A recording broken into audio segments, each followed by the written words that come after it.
La population a respecté le mot d'ordre de ville morte lancé par la société civile et les mouvements citoyens à Goma. Ce matin, toutes les activités étaient paralysées dans le chef-lieu du Nord Kivu.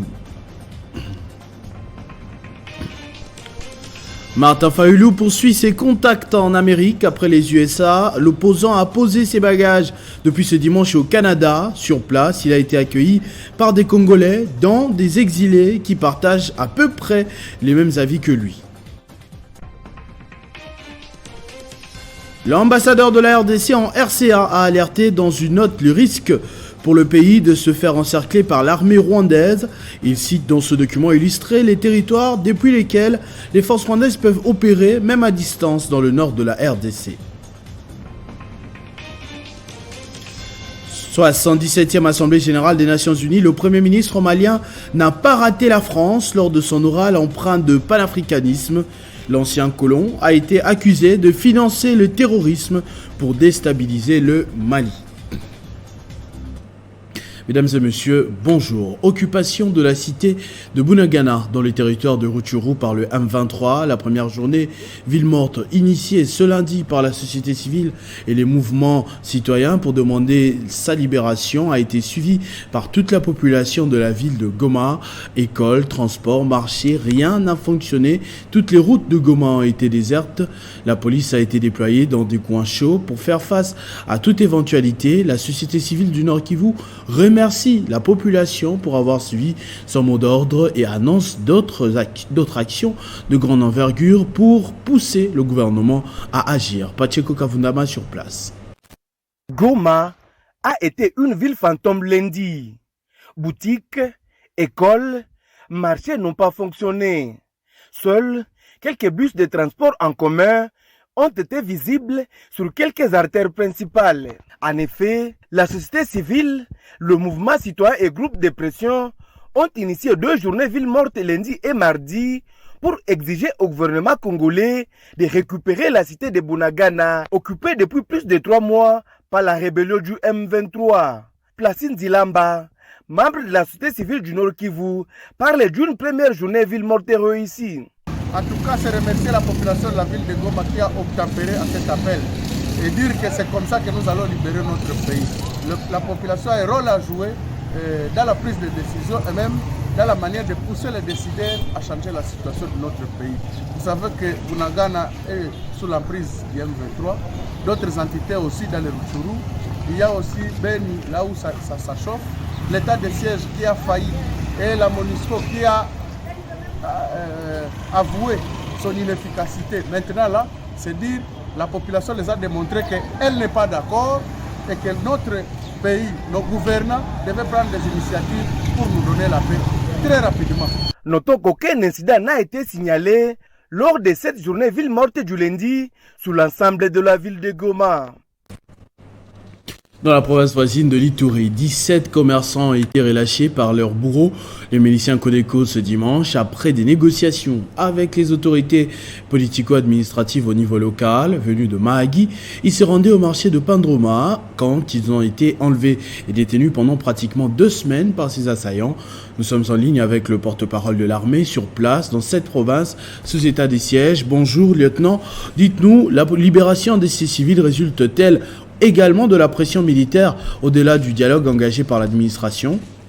Vous savez, nous sommes dans un processus de paix où il y a quelques dérapages, mais étant donné les autorités politico-militaires tiennent sur ces processus pour pacifier la province de l'Ituri, le souhait du président de la République matérialisé par le lieutenant-général Boyaka Chamadjoni, il était question d'utiliser les dialogues dans ces processus avec des comités de suivi pour arriver à la libération de ces compatriotes qui ont été enlevés par la milice Codeco. C'est après plusieurs dialogues, plusieurs conscientisations, plusieurs sensibilisations de ces miliciens engagés dans ces processus. Voilà, aujourd'hui, nos compatriotes sont libres de tout mouvement et pour nous, nous disons nous rendons un hommage à toute l'équipe de l'administration militaire qui ont abouti à cette libération avec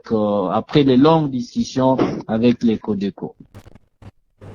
Mais comment expliquer que jusqu'aujourd'hui, il y a toujours ce genre de cas, malgré que c'est isolé, des récidives qui sont signalées dans la province alors que Codeco a déjà adhéré au processus de réinsertion sociale? C'est un processus de paix qui demande une appropriation de l'éducation à la paix prônée par les gouverneurs militaires. Donc c'est la tolérance, c'est la compréhension de l'autre. Et donc, dans un processus de paix, il peut y avoir toujours des cas isolés, mais l'essentiel pour nous, c'est réduire d'abord les violences, les tueries en masse, les attaques sur les sites des déplacés où nous avons trouvé, où nous trouvons les vulnérables et cessation des hostilités. Du reste, ce sont les aléas de la paix et que nous travaillons nuit et jour pour arriver à réduire complètement et arrêter toute et voilà le fait final recherché pour nous. Et là, nous les cherchons dans tous les domaines, quel que soit avec la pression militaire, mais aussi avec les dialogues prônés par le président de la République pour éviter les dégâts et les dommages collatéraux. Merci lieutenant Jules Gongo. Il s'agit du porte-parole des forces armées dans la province de l'Ituri sous état de siège. Au sujet du conflit Teke-Yaka après les territoires de Kwamut dans le Maïndomé, les assaillants sont arrivés dans la province du Kwilu, au village Bukusu dans les territoires de Bagata, où ils ont attaqué lâchement la localité de Bukusu avant de l'incendier. Le bilan fait état de 2 morts, dont un chef des terres. À présent, toute la population de cette partie de Bagata se trouve à Fatundu, dépourvue de tout. Arrivé hier dimanche à Montréal au Canada, le président du parti Engagement pour la citoyenneté et le développement SID, Martin Fayulu, s'est exprimé sur la situation politique en République démocratique du Congo. C'était à travers une interview exclusive accordée au journaliste John Lungila, qui se trouve depuis un moment lui aussi en exil au Canada. John Lungila a également plaidé pour la liberté de la presse et la protection des journalistes congolais en citant quelques cas, dont celui de Pero Luara, Yves Bouya, Louis-François Kouzekissa et Pius Romain Roland. L'objet de ma visite au Canada, c'est comme aux États-Unis, c'est d'abord voir les autorités américaines et leur faire savoir ce qui se passe au Congo. Et aussi les Congolaises et les Congolais pour leur faire savoir la même chose. Ce qui se passe au Congo aujourd'hui, c'est l'insécurité totale. Il y a un processus électoral en cours qui est un processus électoral, si on ne fait pas attention, ça sera encore truqué. Donc pour moi, que les autorités américaines, canadiennes, la communauté internationale s'intéressent au Congo. Ces pays qu'on appelle aujourd'hui le poumon du monde. Ces pays, il y a 27 millions de personnes qui ont besoin de l'aide, de l'assistance alimentaire ou assistance humanitaire cette année. Ces pays, il y a 5 millions d'enfants en dessous de 5 ans qui n'ont pas à manger, qui ne pourront pas manger et la croissance sera compromise.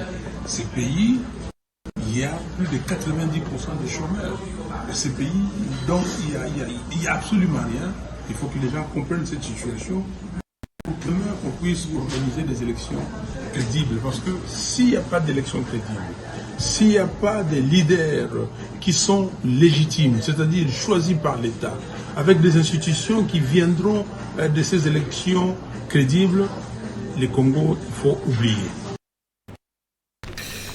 Le patron de l'UDPS, lui, à Kinshasa, s'inquiète à juste titre de la montée des cas de banditisme urbain lors d'un rassemblement. Comme les autres avec les légendaires combattants, Augustin Kabouya a appelé les membres de son parti à collaborer avec les services de sécurité pour dénoncer tous les koulouna dans leurs différents milieux. Le secrétaire général de l'UDPS craint que ces phénomènes ne fassent tache d'huile sur le mandat de Félix Tshisekedi.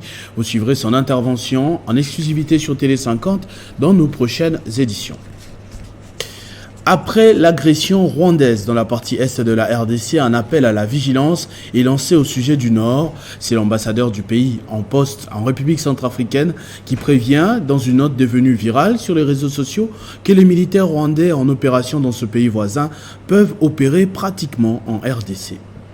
Depuis Bangui, en fin de semaine dernière, l'ambassadeur a jeté le pavé dans la mare dans ce qui pourrait être une tactique de plus au sujet du projet de la balkanisation de la RDC par son principal voisin problématique.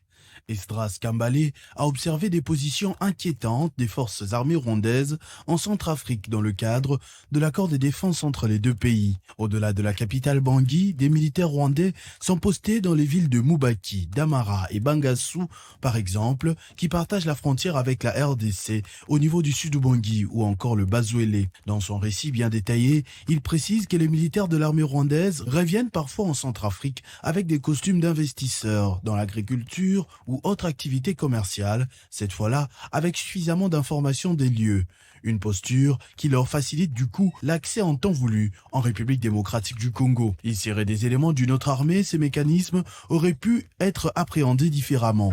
Seulement, pour le cas du Rwanda, il est accusé, pas sans cause, de chérir un plan de balkanisation du Congo depuis des décennies. Les autorités à Kinshasa ne cachent plus ce complot et les dénoncent à chaque occasion, comme à la tribune des Nations Unies dernièrement. Bunagana, déjà assiégé, des positions rwandaises suspectes ont été également dénoncées depuis plusieurs mois à la frontière avec le Congo-Brazzaville, exposant cette fois-là directement la capitale Kinshasa au niveau de Maluku. Comme piste de solution préventive, l'ambassadeur a appelé à l'accélération de la signature d'un accord de défense entre la RDC et la RCA, se basant sur les bons rapports déjà existants entre les deux pays. Vous l'avez sûrement remarqué, la saison sèche a déjà passé la main depuis quelques jours. Des images de débordements dans quelques régions du pays font déjà débat. Dans l'opinion, l'État ne s'est pas suffisamment préparé à faire face à des potentielles catastrophes naturelles. Faudrait-il redouter le pire au retour des fortes pluies prévues par Metelsat notamment? Des interrogations de la rédaction dans ce récit. Plus d'une fois, la ville de Kinshasa et les provinces ont été victimes de fortes pluies, laissant derrière elles des dommages matériels et humains de grande envergure. Entre inondations, affaissement des terres, écroulement des maisons et impraticabilité des routes, la question se pose. Qu'est-ce que l'État met en place comme mesure pour empêcher les pluies d'endayer les Congolais de Kinshasa et de l'intérieur? Qu'en est-il de l'OVD qui devrait curer des caniveaux et réhabiliter des routes? Le service d'environnement censé s'occuper de montagnes d'immondices se trouvant presque partout dans la ville. Que disent les autorités compétentes pour les Kinois habitant le long du fleuve à Kingabwa, les rivières Njili, Mokali, Kalamu, des zones en proie des affaissements et inondations, d'Ibaya dans le Kasaï central où la pluie emporte presque tout. L'homme averti en vaut deux, dit-on. L'État doit regarder cette situation avec deux yeux et en trouver des solutions salvatrices. La situation sociale du pays préoccupe au plus haut point les jeunes Congolais réunis au sein de l'ANEO. Ces derniers réfléchissent pour trouver des voies et moyens qui peuvent permettre à la RDC de vivre réellement de ses ressources. Ils comptent s'élancer sur terrain pour mener une campagne de sensibilisation. Réfléchir autour des problèmes majeurs du pays pour y apporter des solutions idoines reste le cheval de bataille de l'ANEO. La structure gagne petit à petit du terrain à Kinshasa. Presque chaque week-end, jeunes et vieux essayent de sensibiliser toutes les couches de la population sur les enjeux politiques de l'heure. Samedi à Massina, Nestor Ekanga a remis un lot important d'arrosoirs, bêches et coupe-coupe pour des travaux champêtres, une façon pour lui de lutter contre la pauvreté. Mon objectif est Nous essayons tant soit peu d'apporter des solutions aux populations qui traversent des moments difficiles, mais surtout leur apprendre comment travailler, puisque seul le travail permettra à cette population de se prendre en charge en attendant le coup de pouce du gouvernement. À chaque fois que l'opportunité va se présenter, nous n'hésiterons pas à venir en aide à cette population de la Tchangou. Une façon pour nous de soutenir la vision du chef de l'État. Voir le Congo revêtir sa plus belle robe d'antan reste le souci majeur de l'ANEO qui appelle la population à la prise de conscience. C'est un des discours les plus mémorables lors de cette 77e Assemblée générale des Nations Unies à New York. Le Premier ministre malien, représentant de son chef de l'État, a pointé du doigt la France comme principal financier du terrorisme. Dans des termes très durs, il a présenté la France d'aujourd'hui comme une junte qui alimente la crise en Afrique.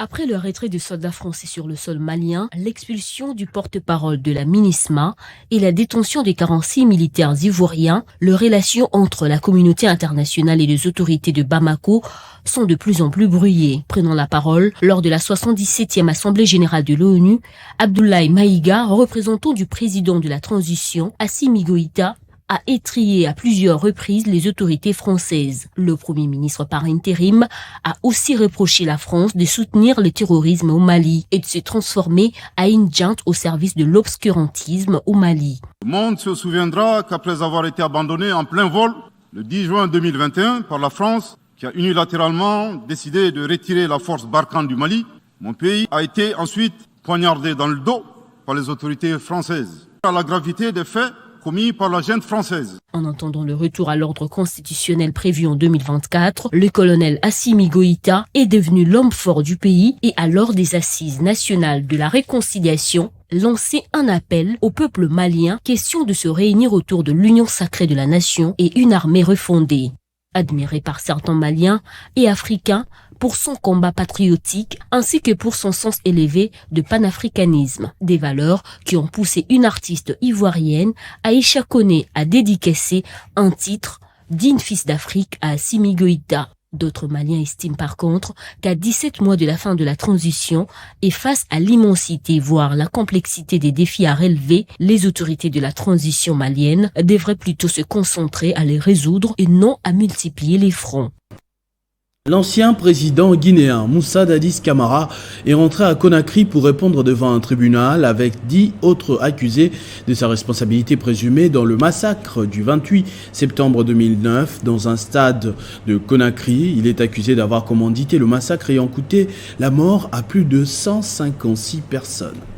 Arrivé au pouvoir en 2008, à la faveur d'un coup d'état militaire, le capitaine Dadis Camara fait partie des 11 anciens responsables appelés à comparaître ce mercredi en Guinée-Conakry pour les exactions commises le 28 septembre 2009 à l'intérieur et aux abords du stade de Conakry. Pour laver son honneur, Dadis Camara est de retour en Guinée pour se présenter devant le juge, lui qui a été contraint à l'exil au Burkina Faso en 2009, accusé d'avoir commandité les massacres. Ces jours-là, des soldats, des policiers et des miliciens avaient fait couler un bain de sang lors du rassemblement des sympathisants de l'opposition réunis pour démontrer pacifiquement leur force et dissuader Moussa Camara de se présenter à la présidentielle de janvier 2010. 156 personnes ont été tuées, des milliers d'autres ont été blessés et au moins 109 femmes ont été violées. Tenez, d'autres accusés sont détenus depuis plusieurs années et certains ne sont pas inquiétés, d'où l'une des préoccupations des associations de victimes et la présence au procès de tous les accusés. Ces derniers ont eu l'interdiction de quitter les territoires guinéens. En Europe, le scénario que nous envisagions déjà la semaine dernière s'est concrétisé. L'Italie a basculé à l'extrême droite après les élections législatives organisées le dimanche 25 septembre. Giorgia Meloni est désormais la nouvelle première ministre. 2 mois après la démission de Mario Draghi, compte tenu des problèmes économiques et financiers, l'Italie a organisé les élections législatives dimanche 25 septembre. Giorgia Meloni était favori. Pour une première fois depuis la fin de la Deuxième Guerre mondiale, les élections ont tourné en faveur de l'extrême droite et sans surprise, Giorgia Meloni est élue avec 43% de voix. L'extrême droite est donc appelée à diriger l'Italie, l'un des pays creusés de contradictions et une puissance économique de premier plan à l'instabilité gouvernementale chronique et handicapée par une population perturbée. Les situations se détériorent un peu plus chaque jour. Voilà la raison même de la démission de l'ex-président, de l'ex-premier ministre Mario Draghi. Giorgia Meloni, chef du parti d'extrême droite Fratelli Italia, s'engage à prendre la relève en tant que première ministre pour le bon fonctionnement du pays. Elle a donné sa parole de relever la situation économique de l'Italie pour le bon épanouissement de la population italienne. En sport, le calendrier de la 28e édition de la Vodacom Ligue 1 sera publié ce lundi par la commission de gestion de la Linafoot. Entre-temps, les Léopards U23 vont effectuer le dernier réglage avant de croiser l'Éthiopie demain. Le point avec Christian Bokaya qui va me rejoindre comme le veut la coutume de l'autre côté du plateau. Bonjour et bienvenue Christian. Bonjour Christopher, merci. On va commencer par la Lina Foot. Comme je le disais dernièrement, le calendrier de la nouvelle saison est attendu. Bien évidemment, après avoir publié les différentes dates du démarrage de la Vodacom Ligue 1, mais également de la Ligue 2, la commission de gestion de la Ligue nationale de football va publier, sauf changement des dernières minutes, son calendrier de la nouvelle saison, c'est-à-dire la saison 2022-2023, nonobstant les revendications de certains clubs suite à la montée de Céleste en première division. Kassombo, qui a joué 11 matchs sur 14 dans la zone centre-sud, dénonce jusque-là la politique de 2 poids 2 mesures de l'organisateur et promet en tout cas de saisir les instances supérieures. Le club de Kolwezi sera d'ailleurs en réunion stratégique à partir des 17h. Sinon, on attend le calendrier de la nouvelle saison de la Ligue nationale de football, Christopher Ochokoum. Entre-temps, les pros, on va le dire comme ça, les joueurs de l'équipe nationale vont essayer de rectifier les tirs après une défaite face au Burkina Faso. Desabre va tenter en tout cas de rôder son effectif demain. Ce sera face à la Sierra Leone en match test, bien sûr, dans le cadre de préparatifs des éliminatoires de la Coupe d'Afrique des Nations Côte d'Ivoire 2023. Après la défaite contre les étalons du Burkina Faso vendredi à Casablanca, les Léopards vont essayer en tout cas de rectifier les tirs et présenter un autre visage. Sinon, la RDC reste sur 4 défaites d'affilée depuis son élimination de la Coupe du Monde Qatar aux éliminatoires de la CAN 2023. Les Léopards ont raté aussi, il faut le dire ainsi, leur décollage en perdant contre le Gabon et le Soudan. La double confrontation contre la Mauritanie sera très décisive pour les fauves congolais qui ne devront pas laisser définitivement leur chance se volatiliser. Une autre CAN, U23, cette fois, les Léopards vont chercher la qualification demain. Ce sera face à l'Éthiopie. Les Léopards Espoir vont tenter en tout cas de se qualifier au prochain tour de la Coupe d'Afrique des Nations Maroc U 2023. Après la manche allée soldée sur le score nul et vierge à Addis Abeba le mardi passé, la RDC doit absolument s'imposer demain pour aller au royaume chérifien. Le sélectionneur des Léopards U23 appelle cependant le gouvernement congolais à considérer aussi cette équipe nationale qui semble être abandonnée. On écoute ici les sélectionneurs Raoul Chungu. Mes premières impressions, c'est la qualité des athlètes que nous avons. On a des joueurs talentueux et je crois qu'on ne peut que féliciter le résultat qu'ils ont fait en Éthiopie. Et là, on prépare déjà le match retour. Un 0-0, c'est un bon résultat, mais c'est un résultat aussi qu'il faut faire beaucoup attention, puisqu'un nul de but nous mettrait dehors de la compétition. Là, on essaie de faire un peu d'affûter les aspects tactiques des jeunes. Donc, on se prépare déjà pour le match retour. Le match que nous sommes appelés par tous les moyens à le gagner. Et c'est ça le mot d'ordre qu'on a donné. On n'a qu'une seule intention, qu'un seul objectif, travailler et remporter la victoire pour passer à l'étape suivante. Je crois qu'on va ajouter peut-être 1 ou 2 éléments pour renforcer un peu la ligne offensive. Et je sais qu'il y a encore beaucoup de joueurs qui ne font pas partie de cette sélection, mais pour l'instant on va se limiter avec ce qu'on a ici. On va renforcer par 1 ou 2 éléments. Surtout qu'on a un blessé, il y a un joueur blessé on doit absolument le remplacer et ça sera fait dès cet après-midi. Et je crois que c'est une erreur grandissime quand on néglige la base. On ne peut pas avoir une équipe nationale solide si la base est faible. C'est ici. Les joueurs qui jouent aujourd'hui, les U23 qui jouent aujourd'hui, je crois que c'est le groupe qui va aller jusqu'à la Coupe du Monde, s'il faut dire ainsi. J'appelle aux autorités de ne pas négliger cette sélection. J'ai vu pas mal de choses que je ne veux pas me mettre à pleurnicher ici, mais qu'on ne néglige pas cette formation. Qu'on leur donne les avantages, tous les avantages qu'on donne aux seniors, on peut les donner aux jeunes. Ça sera plus motivant et encore, on va gonfler leur morale. J'en appelle vraiment à nos autorités qu'ils essayent de songer un peu à renforcer l'encadrement de cette équipe. En football, toujours pour terminer, Christian, la trêve est ponctuée par des matchs amicaux.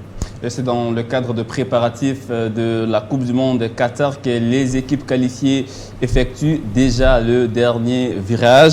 Alors il faut dire que le Ghana a été étrillé vendredi par le Brésil, alors que le Sénégal de Sadio Mané s'est imposé sur le score de 2-0. On le voit d'ailleurs en image. Les 2 buts du Sénégal ont été marqués par Boulaye Dia et Sadio Mané sur penalty. Mané qui retrouve un peu de confiance en sélection, lui qui traverse une période de vache maigre en club.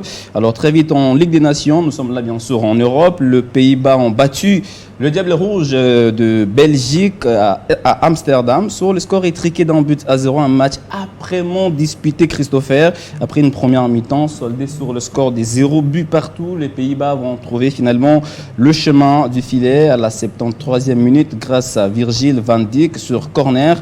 Dans l'autre match, très vite, le Bleu se sont inclinés face aux Danois sur le score de 2-0. Le 2 buts du Danemark portent les signatures de Kasper Dolberg et Andreas Kov, respectivement aux 33e et 39e minutes de la partie. L'équipe de France a été punie de ses bourdes défensives et manque d'efficacité.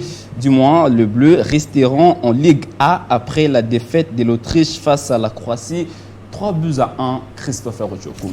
Merci beaucoup Christian pour toutes ces informations. C'est moi qui vous remercie Christopher. Ce journal est terminé, je vous en rappelle tout de suite les principaux titres.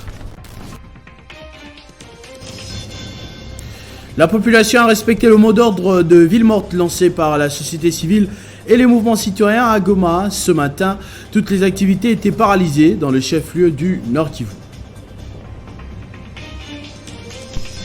Martin Fayulu poursuit ses contacts en Amérique après les USA. L'opposant a posé ses bagages depuis ce dimanche au Canada. Sur place, il a été accueilli par des Congolais, dont des exilés qui partagent à peu près les mêmes avis que lui.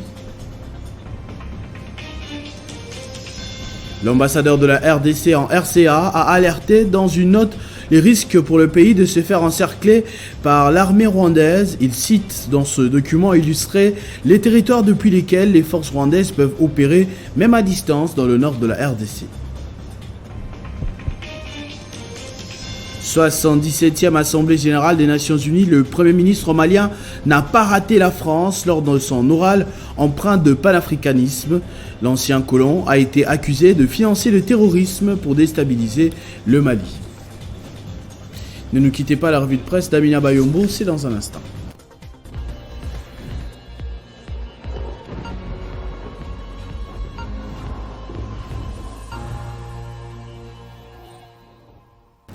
Amina Bayombo qui va me rejoindre de l'autre côté du plateau. Bonjour et bienvenue Amina. Bonjour.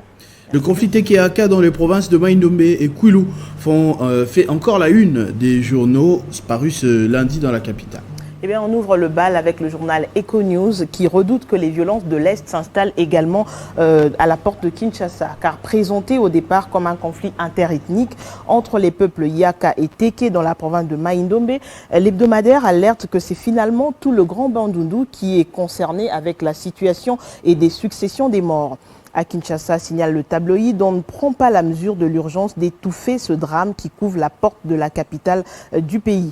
Africa News, qui est resté sur le même sujet, rappelle l'une des propositions d'Adolphe Muzito en tournée dans cette partie du pays. Il s'agit de la titrisation comme solution durable au conflit intercommunautaire. Il a également dévoué sa recette de règlement de la redevance coutumière afin d'éviter que ce conflit intercommunautaire ne se reproduise dans d'autres contrées du pays. Le sort du Congo est scellé, titre du journal La République faisant allusion au discours de Fachi aux Nations Unies. Le journal revient ici de façon critique sur le discours du chef de l'État à la 77e Assemblée Générale des Nations Unies où Félix Tshisekedi a cité nommément le Rwanda comme instigateur du conflit armé qui sévit dans l'Est de la RDC. Toute honte bue, Paul Kagame a laissé entendre que la crise de l'Est n'était pas insoluble en exigeant, lui, le retour à la table de négociation. Le président rwandais, que ce journal qualifie de futé et d'impénitent, se meut sur son terrain de prédilection, donc, qui peut conduire soit à une impasse, soit à une trêve avant la reprise des hostilités. Et au journal de conclure que le malheur du Congo, c'est d'être seul contre toutes ces puissances qui convoitent ses richesses et son espace. Dans le même chapitre, dans son édito, José Nawej de Forum Guillaume Desas, qui a présenté les deux revers de la médaille, souligne que sur RFI et France 24, le chef de l'État n'a mis l'accent que sur son actif, alors que le problème de la médaille brandie, non sans fierté par Félix Tshisekedi, comporte bien son revers. L'éditorialiste fait ici un tour d'horizon de tous les maux qui caractérisent la gestion de l'actuel régime où le ressenti est moindre que les proclamations. Exemple, les routes, l'eau, l'électricité ne sont plus ou ne devraient plus être du domaine des concepts. À ce stade, Christopher, le baromètre à ce niveau serait le Congolais lambda qui, pas sûr qu'il ressente un léger mieux sur terrain. Inutile de parler du projet de 145 territoires encore dans les pipelines avant de devenir un chantier. Là aussi, conclut José Nawej, il faudra prier tous les ancêtres pour qu'une main noire ne transforme tous ces futurs chantiers en chantiers éternels. Élection en Italie, la France sera attentive au respect des droits humains. Inquiétude pour les uns, joie pour les autres. Les réactions après une nouvelle percée de l'extrême droite en Europe ne se sont pas fait attendre, à en croire France 24 en ligne. La France serait attentive au respect des droits de l'homme et de l'avortement en Italie, a averti la première ministre Elisabeth Borne. La chef du gouvernement a toutefois estimé qu'il ne fallait pas brûler les étapes et a rappelé qu'il appartient désormais au président Sergio Mattarella de désigner le président ou la présidente du Conseil. À Madrid également, la pilule a du mal passé, mais de son côté, l'extrême droite française a salué la victoire de Giorgia Meloni aux législatives en Italie, où pour la première fois depuis 1945, un parti post-fasciste accède au pouvoir. Merci beaucoup. Amina Bayombo, ce sera tout pour cette revue de presse. Je vous en prie. À vous également, merci de votre attention soutenue. Restez fidèles au programme de votre chaîne Télé 50. Vivez et revivez 100 ans, mesdames et messieurs.